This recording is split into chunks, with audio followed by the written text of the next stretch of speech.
50,000 years ago, the Protheans were the only spacefaring species in the galaxy. They vanished in a swift galactic extinction. Only the legacy of their empire remains. They are believed to have built the mass relays and the Citadel, which have allowed numerous species to explore and expand throughout the galaxy. Prothean ruins are found on worlds across the galaxy. While surprisingly intact for their age, functioning examples of Prothean paleotechnology are rare. Time and generations of looters have picked their dead cities and derelict stations clean. Some believe the Protheans meddled in the evolution of younger races. The Hanar homeworld of Kaje, for example, shows clear evidence of former Prothean occupation. The presence of a former Prothean observation post on Mars has caused a rebirth of interventionary evolutionists among humans. These individuals believe the god myths of ancient civilizations are misremembered encounters with aliens. The Asari were the first species to discover the Citadel. When the Solarians arrived, it was the Asari who proposed the establishment of the Citadel Council to maintain peace throughout the galaxy. Since then, the Asari have served as the mediators and centrists of the Council. An all-female race, the Asari reproduce through a form of parthenogenesis. They can attune their nervous system to that of another individual of any gender and of any species to reproduce.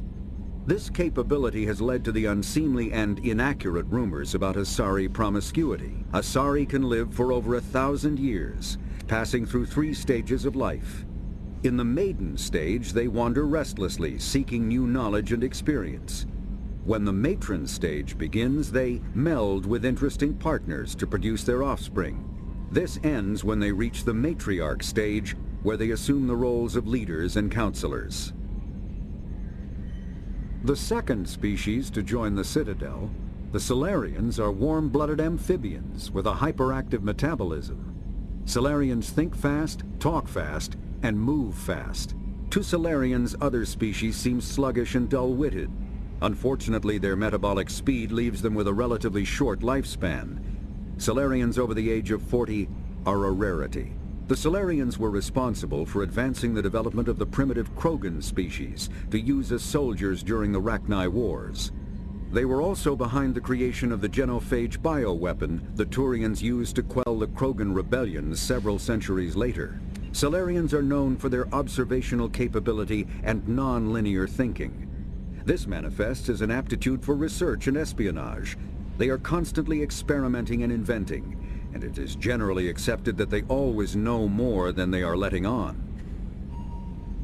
Roughly 1,200 years ago, the Turians were invited to join the Citadel Council to fulfill the role of galactic peacekeepers. The Turians have the largest fleet in Citadel space, and they make up the single largest portion of the Council's military forces. As their territory and influence has spread, the Turians have come to rely on the Solarians for military intelligence and the Asari for diplomacy. Despite a somewhat colonial attitude towards the rest of the galaxy, the ruling hierarchy understands they would lose more than they would gain if the other 2 races were ever removed. Turians come from an autocratic society that values discipline and possesses a strong sense of personal and collective honor. There is lingering animosity between Turians and humans over the First Contact War of 2157, which is known as the Relay 314 incident to the Turians. Officially, however, the 2 species are allies, and they enjoy civil, if cool, diplomatic relations. The Systems Alliance space vehicle Normandy is a prototype starship created as a joint human and Turian venture. A frigate optimized for reconnaissance missions, the vessel uses state-of-the-art stealth technology. Most ships generate tremendous heat that is easily detectable against the absolute zero background of space. The Normandy, however, temporarily sinks this heat within its hull. Because of exterior hull refrigeration, the ship can travel undetected for hours, or drift passively for days of covert observation. That heat sinking carries the risk of cooking the crew alive if the stored heat is not eventually radiated. Also contributing to stealth is the Normandy's revolutionary Tantalus drive, a Mass Effect core double the standard size. The Tantalus generates mass concentrations that the Normandy falls into, allowing it to move without the use of heat-emitting thrusters. With elaborate secrecy, Cerberus labored for years to build a new, superior Normandy. The vehicle's many alterations produced a craft nearly double the original size, requiring an even larger Tantalus drive core to compensate. The new Normandy features greater space in living quarters, research laboratory, observation deck, and cargo bay. Its shuttle can make landings the Normandy cannot attempt. In addition to tight beam communicators, Normandy's Quantum Entanglement Communicator, QEC, provides instantaneous contact with the elusive man. The Enhanced Defense Intelligence AI coordinates many of the ship's combat functions, assisting and even supplanting human piloting. Potential upgrades are numerous. The airframe could support additional armor and an axial mass accelerator. The thrusters could support recent advances in fuel technology beyond H2O2 chemical rockets. And the hull can mount double the standard number of kinetic barrier projectors, leaving space for stronger shields, easily sustainable via the new ESO drive core. The Systems Alliance UT-47 drop shuttle landing craft holds 12 soldiers in a cramped, uncomfortable cargo bay and 2 more in the cockpit. Officially named the Kodiak, the drop shuttle is better known to Alliance Marines as the Combat Cockroach due to its appearance and durability. The vehicle's robust environmental sealant technology exposes few vulnerable parts to the elements. First tested in the sulfuric acid clouds and extreme temperatures of Venus, the Kodiak can land in hard vacuum, high pressure, and temperatures from near absolute zero to over 900 degrees Celsius. A true contragravitic vehicle, the Kodiak's substantial Element Zero core allows flight by entirely countering the vehicle's mass. Its small thrusters are for directional control only. So if the mass effect field fails, the vehicle becomes a proverbial 3 million credit coffin. The unarmed shuttle forgoes weaponry space for active masking, electronic countermeasures, and a robust kinetic barrier system, ideal for dropping troops undetected. Asari-made Solaris armor can resist even the tremendous heat and kinetic energy of starship weapons. The armor is nearly unsurpassed in strength because its central material, carbon nanotube sheets woven with diamond chemical vapor deposition, are crushed by mass effect fields into super-dense layers able to withstand extreme temperatures. That process also compensates for diamond's brittleness. Diamond armor itself has 2 limiting disadvantages. First, while nanotubes and CVD diamond construction has become cheaper in recent years, it remains prohibitively expensive to coat starships or aircraft larger than fighters in Solaris material. Second, the armor must be attached to the ship's superstructure, so shock waves from massive firepower can still destroy the metals beneath the armor itself.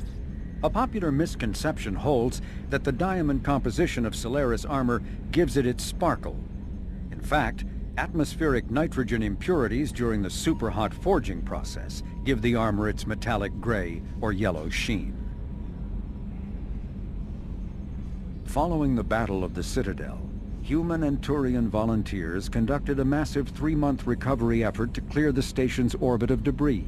Secretly, the Turian Office of Technological Reconnaissance volunteers were technology recovery specialists, salvaging the main weapon of the Geth flagship Sovereign and large amounts of its valuable Element Zero core. Contrary to popular belief, Sovereign's main gun was not a directed energy weapon.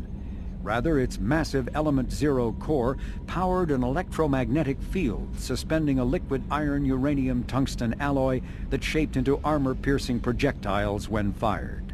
The jet of molten metal, accelerated to a fraction of the speed of light, destroys targets by impact force and irresistible heat.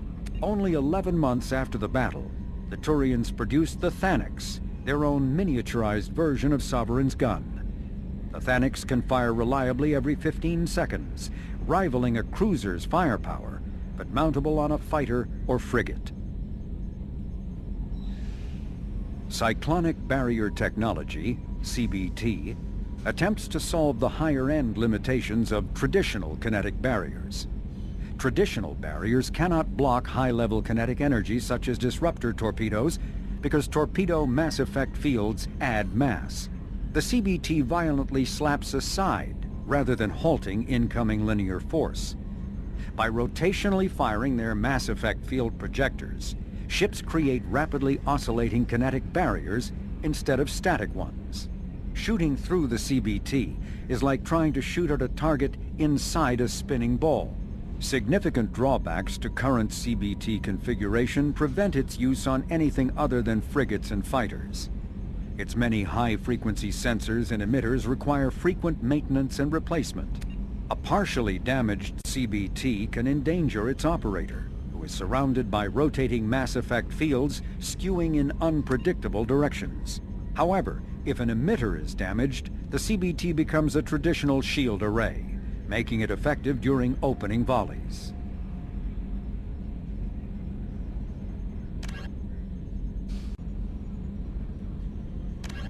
The flagship of the rogue ex-Spectre, Sarin Arterius.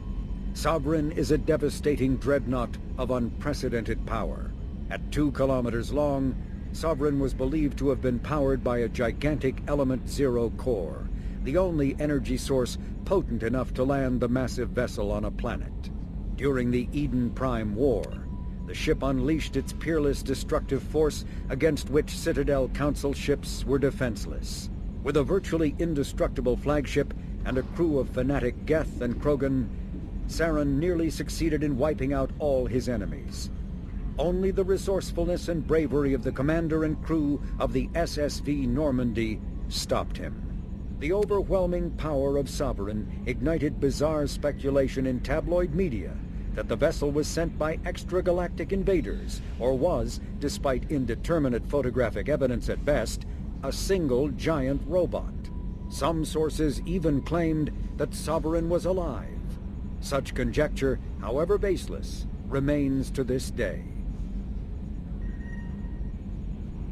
In the early 2160s, the Alliance began aggressive colonization of worlds in the Skyllian Verge, much to the dismay of the Batarians, who had been developing the region for several decades. In 2171, the Batarians petitioned the Council to declare the Verge a zone of Batarian interest. The Council refused, however, declaring unsettled worlds in the region open to human colonization. In protest, the Batarians closed their Citadel embassy and severed official diplomatic relations with the Council, effectively becoming a rogue state. They instigated a proxy war in the Verge by funneling money and weapons to criminal organizations, urging them to strike at human colonies. Hostilities peaked with the Skyllian Blitz of 2176, an attack on the human capital of Elysium by Batarian-funded pirates and slavers. In 2178, the Alliance retaliated with a crushing assault on the moon of Torfin, long used as a staging base by Batarian-backed criminals. In the aftermath, the Batarians retreated into their own systems and are now rarely seen in Citadel space. The Volus are a member species of the Citadel with their own embassy, but they are also a client race of the Turians. Centuries ago, they were voluntarily absorbed into the hierarchy, effectively trading their mercantile prowess for Turian military protection. Erun, their homeworld, lies far beyond the normal life zone of its star. However, the world has a high-pressure greenhouse atmosphere that traps enough heat to support an ammonia-based biochemistry. As a result, the Volus must wear pressure suits and breathers when dealing with other species, as conventional nitrogen-oxygen air mixtures are poisonous to them, and in the low-pressure atmospheres tolerable to most species, their flesh will actually split open.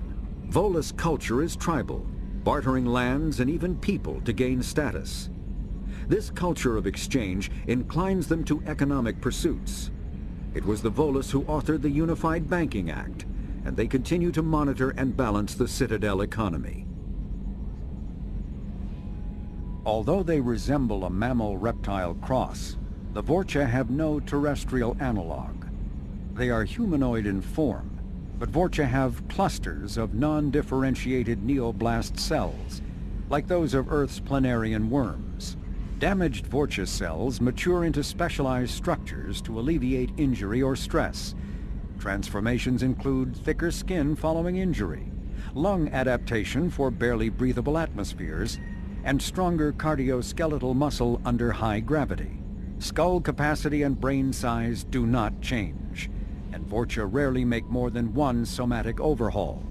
Vorcha assault each other frequently, causing their young to gain strength, intelligence, and resilience. As a result, Vorcha see inflicting and receiving pain as normal communication. Few Vorcha study professions, in part because their average life expectancy is only 20 years. Because Vorcha can eat and breathe nearly anything, they can live almost anywhere. But racism prevents them from integrating into most societies that dismiss them as vermin. They have few employment options beyond Krogan mercenary bands. The Geth are a humanoid race of networked AIs.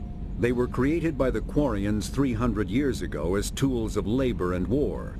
When the Geth showed signs of self-evolution, the Quarians attempted to exterminate them. The Geth won the resulting war. This example has led to legal, systematic repression of artificial intelligences in galactic society. The Geth possess a unique distributed intelligence. An individual has rudimentary animal instincts, but as their numbers and proximity increase, the apparent intelligence of each individual improves. In groups, they can reason, analyze situations, and use tactics, as well as any organic race. Geth space is located at the trailing end of the Perseus Arm, beyond the lawless Terminus systems.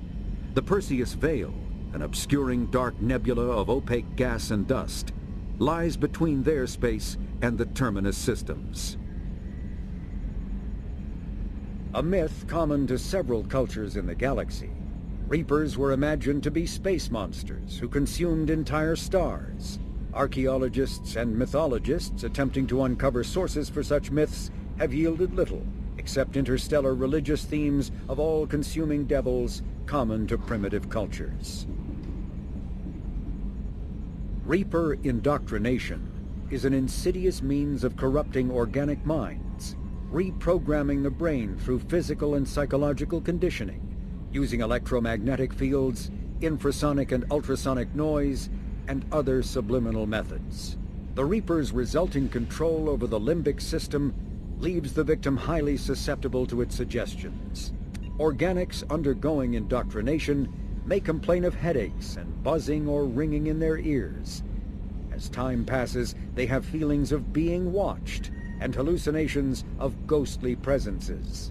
Ultimately, the Reaper gains the ability to use the victim's body to amplify its signals, manifesting as alien voices in the mind. Indoctrination can create perfect deep cover agents.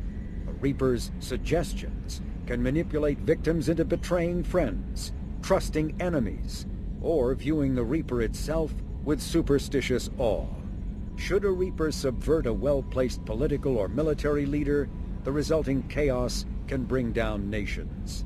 Long-term physical effects of the manipulation are unsustainable. Higher mental functioning decays, ultimately leaving the victim a gibbering animal. Rapid indoctrination is possible, but causes this decay in days or weeks. Slow, patient indoctrination allows the thrall to last for months or years.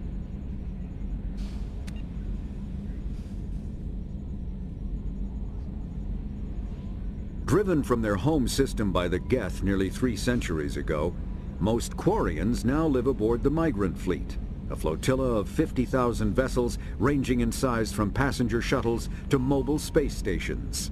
Home to 17 million Quarians, the flotilla understandably has scarce resources. Because of this, each Quarian must go on a rite of passage known as the pilgrimage when they come of age. They leave the fleet and only return once they have found something of value they can bring back to their people. Other species tend to look down on the Quarians for creating the Geth and for the negative impact their fleet has when it enters a system. This has led to many myths and rumors about the Quarians, including the belief that underneath their clothes and breathing masks, they are actually cybernetic creatures, a combination of organic and synthetic parts.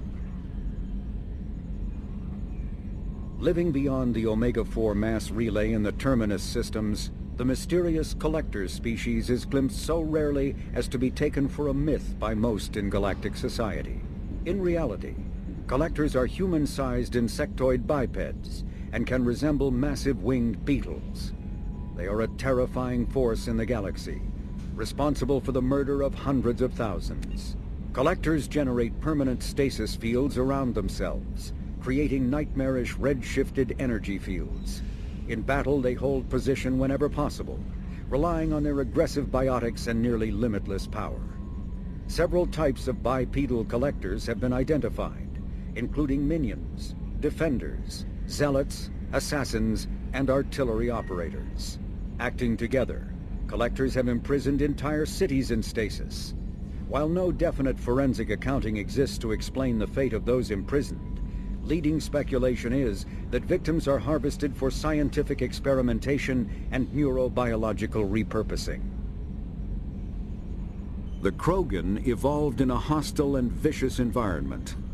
Until the invention of gunpowder weapons, eaten by predators was still the #1 cause of Krogan fatalities. Afterwards, it was death by gunshot. When the Solarians discovered them, the Krogan were a brutal, primitive species, struggling to survive a self-inflicted nuclear winter.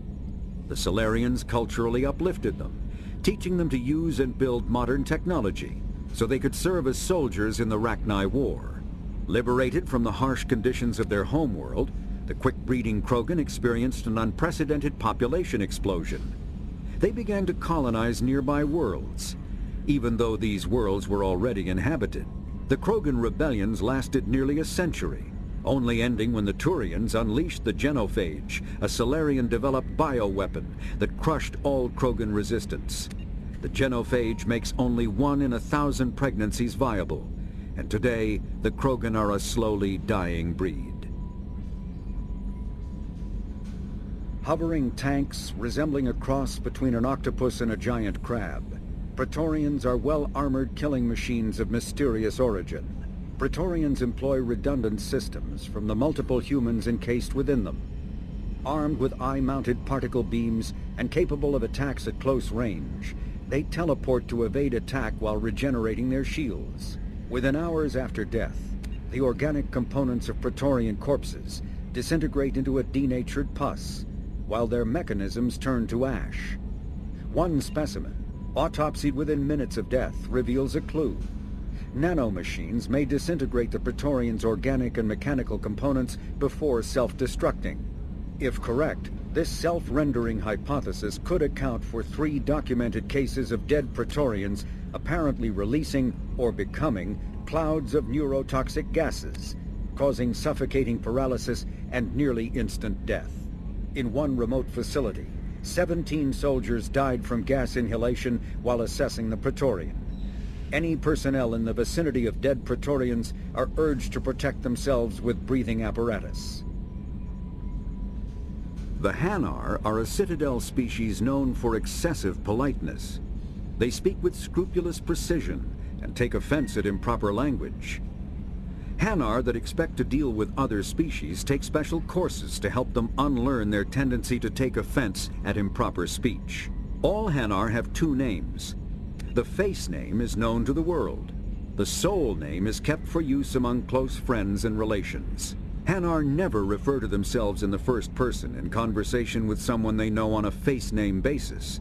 To do so is considered egotistical, so instead they refer to themselves as this one, or the impersonal it. Their homeworld, Kaj, has 90% ocean cover and orbits an energetic white star, resulting in a permanent blanket of cloud. Due to the presence of Prothean ruins on the world, many Hanar worship them, and Hanar myths often speak of an elder race that civilized them by teaching them language. The Elcor are a citadel species native to the high-gravity world Dakuna. They are massive creatures, standing on 4 muscular legs for increased stability. Elcor move slowly, an evolved response to an environment where a fall can be lethal. This has colored their psychology, making them deliberate and conservative. Elcor's speech is ponderous and monotone. Among themselves, scent, slight movements, and sub-vocalized infrasound convey shades of meaning that make a human smile seem as subtle as a fireworks display. Since their subtlety can lead to misunderstandings with other species, the Elcor often go out of their way to clarify when they are being sarcastic, amused, or angry. Dacuna's high gravity impedes mountain formation. Most of the world consists of flat, open plains, which prehistoric Elcor wandered across in small family bands. Modern Elcor still prefer open sky, and can become restless and uncomfortable on long starship journeys.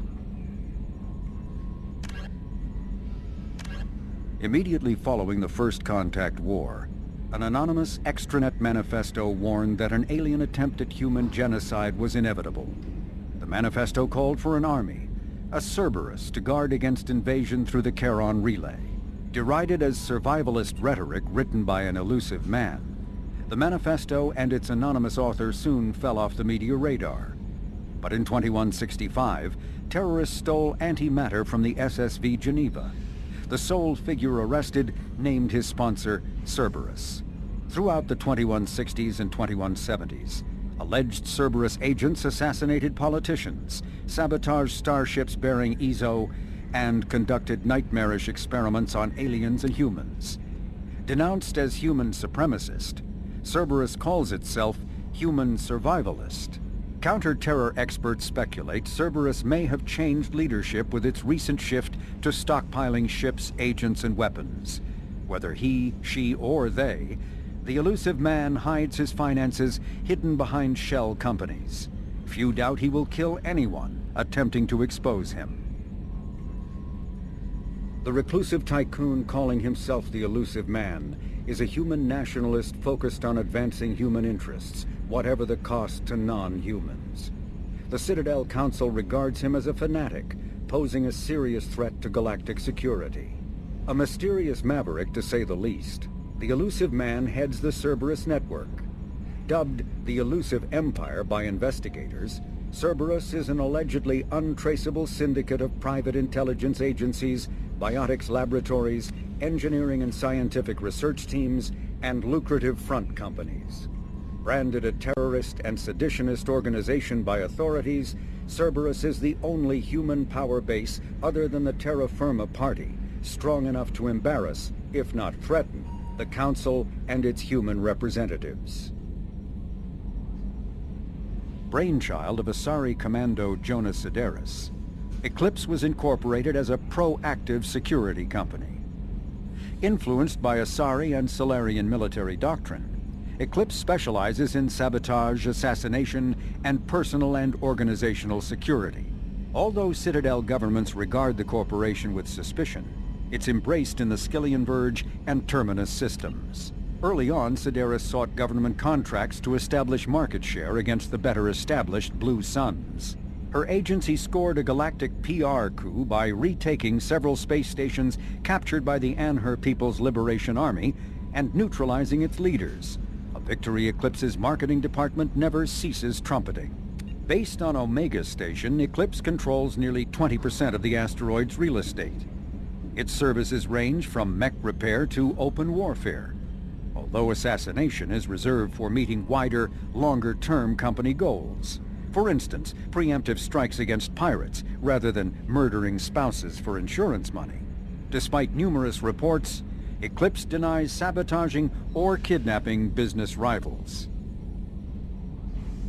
Originally a small Terminus Systems Vorcha gang, the Blood Pack was transformed into a legion by visionary Krogan battlemaster Gunnar Rang. Exiled for striking a female in anger, Rang obsessed over reclaiming his lost status. Leading the Vorcha Pack as a pirate crew, Rang cultivated recruits and infamy for a decade before incorporating his fighters as a security company across the Skillian Verge. His notoriety ensured his initial public offering for investors made him rich beyond most Krogan's dreams. Rang returned triumphantly to his clan, rallying elders, Krogan hordes, and their firepower and biotic support toward professional violence in the Terminus systems. Banned from Citadel space, The Blood Pack bribes its way through spaceports into armed conflicts across the galaxy. Priding themselves for accepting otherwise untouchable contracts, the Blood Pack rejects bodyguarding and security in favor of cases requiring minimal oversight and maximal violence. Founded by notorious Batarian slaver Solum Dulcera, the Blue Suns began as a Skillian Verge protection racket, providing genuine protection from slavers and pirates. Eventually captured by the Systems Alliance Navy, Dulcera beat almost 24 charges to be convicted on a single count of conspiracy. The slaver benefited from the tutelage of cellmate and brilliant con artist Bernard Legit's Ledger. Upon release 5 years later, Dulcera incorporated Blue Suns as a legal security agency. Today, the Blue Suns boast a galaxy-wide force of Batarians, Turians, humans, and Krogan. Each deployment is backed by a logistics corps, selling everything from heavy weapons to shaving cream. Despite claims that Blue Suns sells its captives as slaves, no Blue Suns employee has ever been convicted on such charges. Many Blue Suns members sport the company logo in tattoo form, removed during assignments and reapplied at mission end. The Collector's particle beam weapon is strangely crafted, possessing few moving parts, lacking any obvious means for disassembly, and containing organic parts. The amount of energy required to create a destructive beam is several orders of magnitude more than the energy required to launch a physical projectile at high velocity via a mass effect field. Lacking any clear ammunition or fuel source, the device likely uses heat sinks or compensators to maintain firing during sustained combat. Current Cerberus efforts to understand the technology and replicate it have failed. Medigel is a common medicinal salve used by paramedics, EMTs, and military personnel. It combines several useful applications: a local anesthetic, disinfectant, and clotting agent all in one. Once applied, the gel is designed to grip tight to flesh until subjected to a frequency of ultrasound. It is sealable against liquids, most notably blood, as well as contaminants and gases. The gel is a genetically engineered bioplasm created by the CERTA Foundation, a medical technology megacorp based on Earth. Technically, Medigel violates Council laws against genetic engineering, but to date, it has proved far too useful to ban. As vast in natural beauty as it is in threat, the purple and gold nebula called the Perseus Veil forms the natural border between Geth space and the Terminus systems.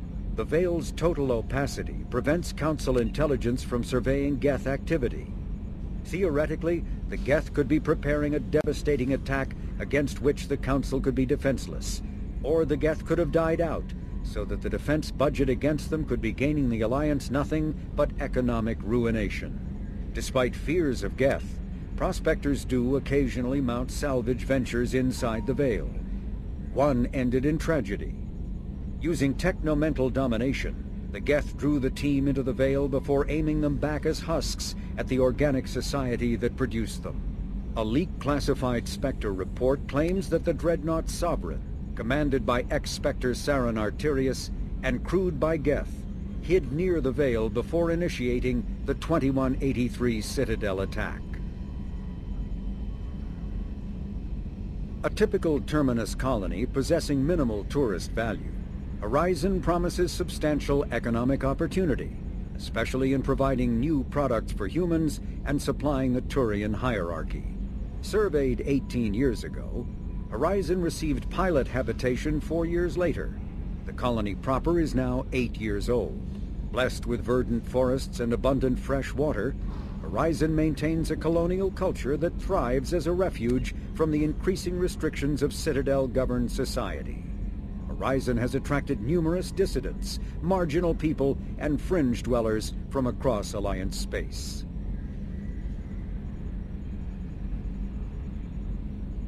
A regional hub of Asari commerce awash in riches, Ilium is infamous for its abusive labor practices and legalization of nearly everything except murder. As such, Ilium is the preferred production site for weapons and pharmaceuticals that would be illegal nearly everywhere else, made even more lucrative by legal indentured servitude. Among the biotics-related pharmaceutical producers is the Dentius Corporation, a rising star in galactic commerce. Despite the dangers of its products, Ilium is renowned for glamour, luxury, and safety, provided by near-total surveillance, making it a favored tourist destination. Countless celebrities maintain palatial estates on Ilium and in its capital Nos Astra. The sole obstacle to business on Ilium is its extensive bureaucracy, tolerated only for its provision of security. Regardless of the character of its economy, Ilium's self-congratulatory media exalts its own society with the provincial arrogance of new money, glorifying in sexiest CEOs and 10 richest residents lists. Known as the Starcraft Cemetery, Corliss was the regional toxic junkyard for centuries. Ships reaching astronautical near-death at connecting mass relays were sent to Corliss, stripped of every useful component, then dumped planetward to clear shipping lanes. Currently, Corliss hosts numerous merc factions, such as the Blue Suns, rumored to be using downed ship fossils to test advanced munitions. Massive gun batteries threaten anyone attempting planetfall, with minimal defenses against ground attack. Because ancient volcanism greenhoused the planet, Corliss was too hot and CO2 rich to develop a biosphere, despite the abundant lakes that could have sponsored the development of life. Now cool enough for protected habitation, but too scorching for anyone but extremophiles and mercenaries seeking secrecy, Corliss supports numerous Krogan outposts. The Krogan have therefore seeded Corliss with hardy Varen, often kept as warhounds. Varen live primarily on a diet of geophagous vermin and each other. Originally an asteroid rich in element zero, Omega was briefly mined by the Protheans, who eventually abandoned it due to its thick, impenetrable crust. Thousands of years later, nature did what even the Protheans could not. A collision with another asteroid broke Omega in half, exposing its trove of element zero for easy mining. A rush ensued as corporations and private individuals tried to strike it rich on Omega, and thieves and outlaws followed in their wake.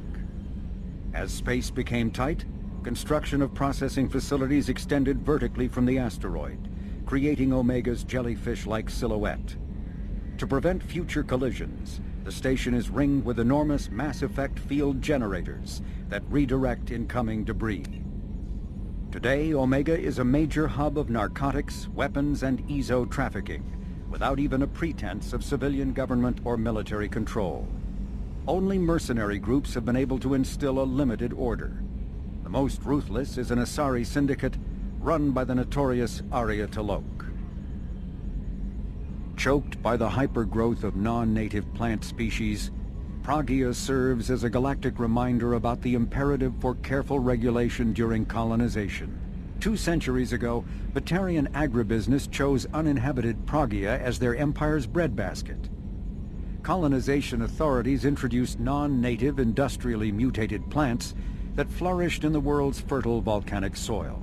Synergizing with Proggia's natural geothermal conditions and chemotropic microbes, the imported species soon became a nightmare. Mutant strains of poisonous and even carnivorous plants arose, overgrowing colonies in days instead of years, and causing the Batarians to abandon their holdings. Because the planet's small animal population is insufficient to check its plant growth, Alliance ecologists predict soil exhaustion in 400 years. Due to its relative isolation and lack of population, Proggia has become a regional haven for drug runners, weapons smugglers, pirates, mercenaries, terrorists, and intelligence agents seeking secrecy. Freedom's Progress colony was once a typical Alliance settlement, but following complete communications blackout and its apparent destruction, is now a lightning rod for anxiety and dread in the galactic human community. The communications blackout followed an upgrade of the colony's small military force, supplemented by mechs and security drones, with high-powered, tower-mounted Guardian lasers. Colonists complained about construction cost overruns, delays, noise, and damage to the local environment. They also feared the defense array could be seen as provocative to their world's neighbors. Such fears may not have been baseless. Authorities have still offered no explanation for the communications blackout, fueling rumors of plagues, natural disasters, or a cult-inspired mass suicide. Located in strategically insignificant space, Freedom's Progress colony had once offered residents spectacular rainbows, lush marshlands, and stunning mountain ranges. Its potential as an agricultural settlement and tourism wonderland rivaled that of any Alliance colony. The Drell homeworld of Rakana once teemed with life, its arid plains home to spectacular insect and reptile analogs. But the Drell took to industrialization early and did not realize the extent of the environmental damage they caused until it was too late. With their topsoil depleted and oceans too acidic to sustain life, the Drell were situated for a massive population crash by 2025 CE. It was then the Hanar stepped in, mounting a large-scale rescue operation to bring Drell to the Hanar homeworld, Kajay. As wars erupted over what resources remained on Rakana and billions began to die, approximately 375,000 Drell escaped in the exodus. To repay their debt, the Drell entered into an agreement with the Hanar. Called the Compact, it states that the Drell would assist the Hanar with tasks the Hanar cannot physically perform. Today, high-ranking Hanar are frequently inseparable from their Drell attendants. The Krogan homeworld boasts extreme temperatures, virulent diseases, and vicious predatory fauna. Around 1900 BCE, the Krogan discovered atomic power and promptly instigated many intraplanetary wars, sending Tuchanka into a nuclear winter. With most of their industrial base destroyed, the Krogan entered a new dark age, and warring tribal bands dominated. Populations remained low for the next 2,000 years. First contact with the Solarians made resurgence possible. Krogan brought to less hostile planets bred exponentially and returned to reconquer their home.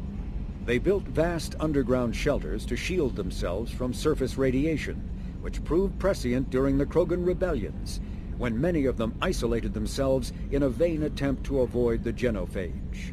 Convinced they could outbreed the genophage, they transmitted it into more than 90% of the sealed bunkers. Today, Tuchanka's population is sharply limited, and while individual Krogan are long-lived, the genophage ensures few replacements.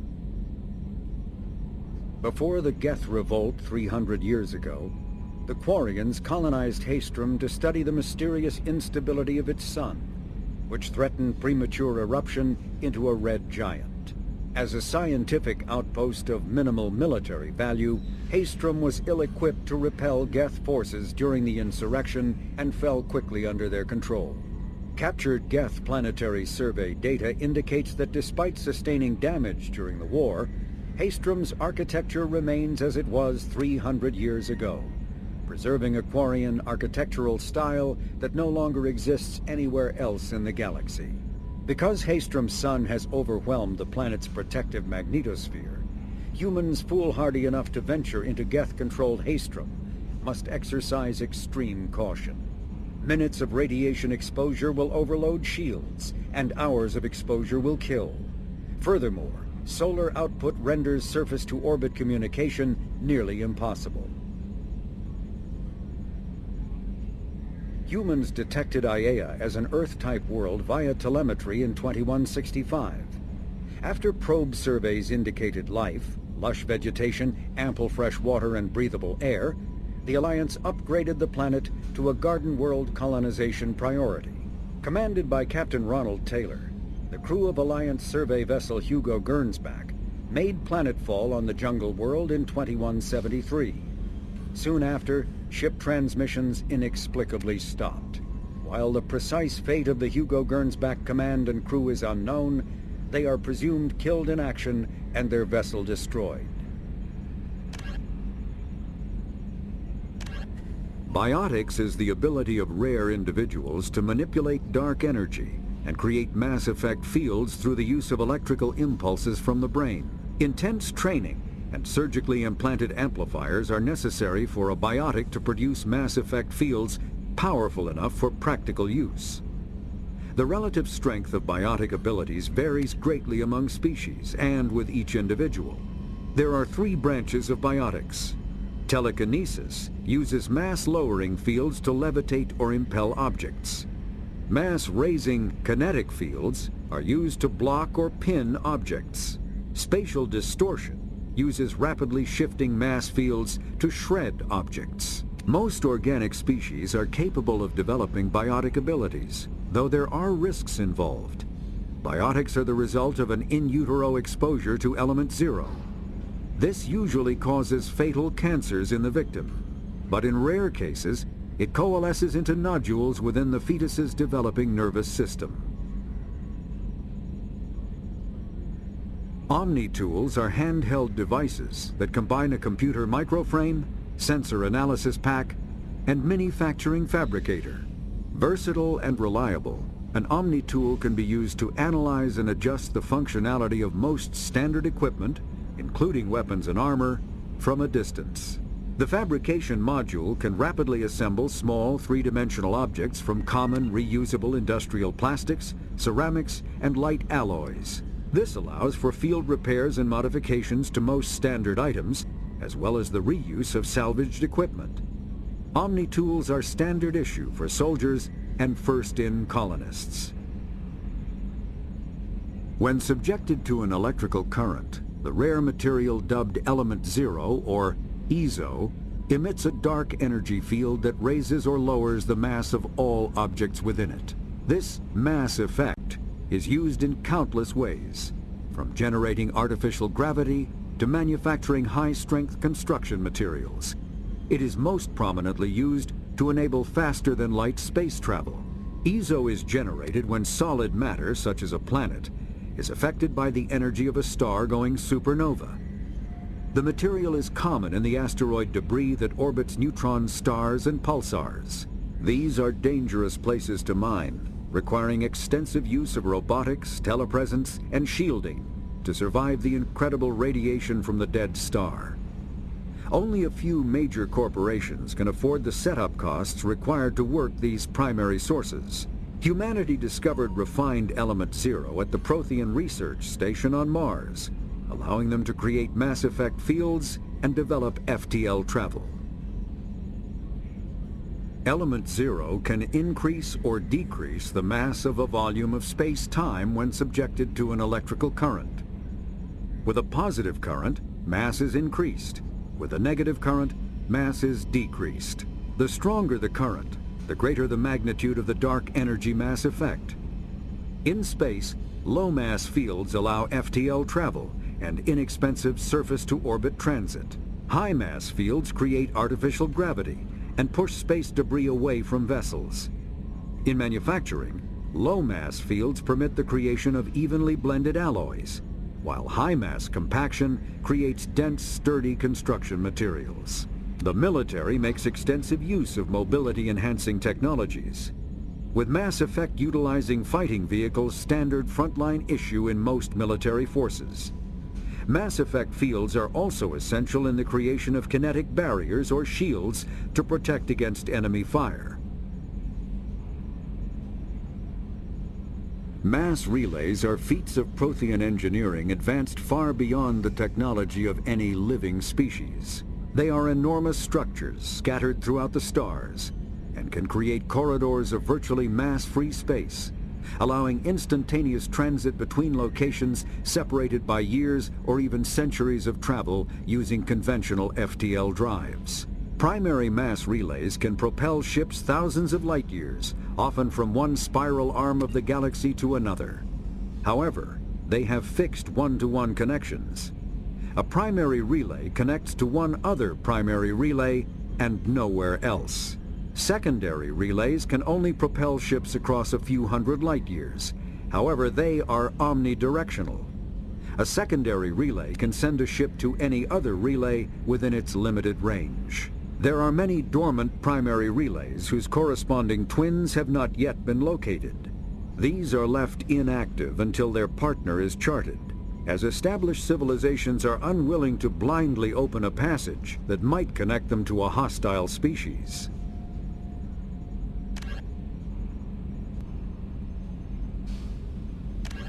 Spectres are agents from the Office of Special Tactics and Reconnaissance, and answer only to the Citadel Council. They are elite military operatives, granted the authority to deal with threats to peace and stability in whatever way they deem necessary. They operate independently or in groups of 2 or 3. Some are empathetic peacekeepers, resolving disputes through diplomacy. Others are cold-blooded assassins, ruthlessly dispatching problem individuals. All get the job done one way or another, often operating outside the bounds of galactic law. The Spectres were founded after the Solarians joined the Council. For many years they operated in secrecy as backroom problem solvers. Only after the Krogan rebellions did their activities become publicized. Assignment of a Spectre is less contentious than a military deployment, but makes it clear that the Council is concerned about a situation. The Citadel is an ancient deep space station, presumably constructed by the Protheans. Since the Prothean extinction, numerous species have come to call the Citadel home. It serves as the political, cultural, and financial capital of the galactic community. To represent their interests, most species maintain embassies on the Presidium, the Citadel's inner ring. The Citadel Tower in the center of the Presidium holds the Citadel Council chambers. Council affairs often have far-reaching effects on the rest of the galactic community. 5 arms, known as the Wards, extend from the Presidium. Their inner surfaces have been built into cities, populated by millions of inhabitants from across the galaxy. The Citadel is virtually indestructible. If attacked, the station can close its arms to form a solid, impregnable shell. For as long as the station has existed, an enigmatic race called the Keepers has maintained it. A political economic pact for collective colonial security, the Alliance is the central galactic institution of human society. The Alliance gained associate membership to the Citadel Council in 2165 and full membership in 2183, with Ambassador David Anderson representing humanity. Human political economic relationships vary between combative and lucrative. The Turians, who'd fought humans during the 2157 First Contact War, have become valuable trade partners, despite residual social hostility. Other relationships are even more complicated. The rapid rise of human political influence on the Council, achieving in decades what others waited or are still waiting centuries to acquire, has galvanized suspicion and resentment against humanity. That negativity is vastly outweighed by the respect and trust humanity earned by saving the Council during the 2183 attack on the Citadel, at the cost of Alliance cruisers Cairo, Cape Town, Emden, Jakarta, Madrid, Seoul, Shenyang, and Warsaw, and their 2,400 crew.